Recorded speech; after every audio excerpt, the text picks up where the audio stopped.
ನಮಸ್ಕಾರ ನನ್ನ ಆತ್ಮೀಯ ಸ್ನೇಹಿತರೆಲ್ಲರಿಗೂ. ಇಂದು ನಾನು ಸಂತೋಷದ ಕುರಿತು 2 ವಿಚಾರಗಳನ್ನು ತಮ್ಮಲ್ಲಿ ಹಂಚ್ಕೊಳ್ತಾ ಇದ್ದೀನಿ ಸ್ನೇಹಿತರೆ. ಸರಳವಾಗಿ ಮತ್ತು ಸಂಕ್ಷಿಪ್ತವಾಗಿ ಹೇಳಬಯಸುತ್ತೇನೆ.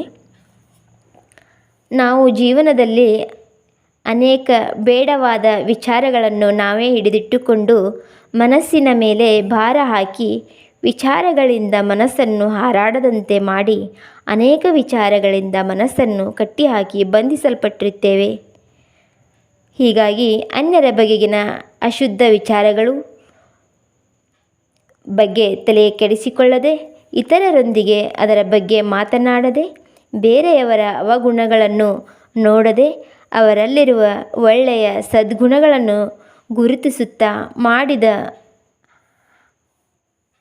ಕೆಲಸದ ಪ್ರತಿಯಾಗಿ ಚಿಕ್ಕದೊಂದು ಪ್ರಶಂಸೆಯನ್ನು ಸಹ ನಾವು ನಿರೀಕ್ಷಿಸದೆ, ಯಾವುದೇ ಸ್ಥಾನ ಮಾನ ಅಪೇಕ್ಷೆ ಇಟ್ಟುಕೊಳ್ಳದೆ, ಬೇರೆಯವರು ನಮ್ಮ ಬಗ್ಗೆ ತಪ್ಪಾಗಿ ಮಾಡುವ ಟೀಕೆ ಟಿಪ್ಪಣಿಗಳನ್ನು ಮನಸ್ಸಿಗೆ ತಂದುಕೊಳ್ಳದೆ, ಬೇರೆಯವರು ಮಾಡಿದ ಕೆಲವು ತಪ್ಪುಗಳನ್ನು ಮನಸ್ಸಿನಲ್ಲಿಟ್ಟುಕೊಳ್ಳದೆ ಅವರನ್ನು ಕೂಡ ನಾವು ಕ್ಷಮಿಸುತ್ತಾ, ಬೇರೆಯವರ ಸ್ವಾತಂತ್ರ್ಯವನ್ನು ಕಿತ್ತುಕೊಳ್ಳದೆ, ಇತರರ ಅಭಿಪ್ರಾಯಗಳನ್ನು ಗೌರವಿಸುತ್ತಾ, ಸದಾಕಾಲ ಸರ್ವರ ಬಗ್ಗೆ ಶುಭ ಭಾವನೆಗಳನ್ನು ಇಟ್ಟುಕೊಂಡು ಸದಾ ಒಳ್ಳೆಯದನ್ನೇ ಸರ್ವರಿಗೂ ಶುಭವನ್ನೇ ಕೋರುತ್ತಾ, ಕಷ್ಟದಲ್ಲಿರುವವರಿಗೆ ಸಾಧ್ಯವಾದಷ್ಟು ಆಸರೆಯಾಗಿ ಖುಷಿಯನ್ನು ಪಡೆಯುತ್ತಾ, ಸರ್ವರಿಗೂ ಖುಷಿಯನ್ನು ಹಂಚುತ್ತಾ ಜೀವನವನ್ನು ಸಾಗಿಸಿದಾಗ ಖುಷಿ ಮನಸ್ಸಿನಲ್ಲಿ ಶಾಶ್ವತವಾಗಿ ಉಳಿಯುತ್ತದೆ.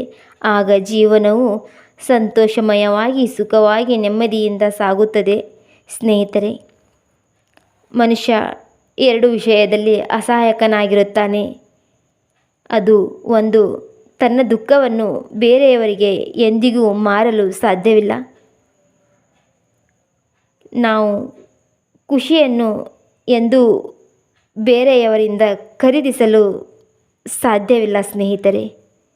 ಹೀಗಾಗಿ ಸಂತೋಷವನ್ನು ಆದಷ್ಟು ಹೆಚ್ಚು ಬೇರೆಯವರಿಗೆ ನೀಡುತ್ತಾ, ನಾವು ಸಂತೋಷವನ್ನು ಪಡೆಯುತ್ತಾ ಬಾಳೋಣ ಸ್ನೇಹಿತರೆ. ಧನ್ಯವಾದಗಳು.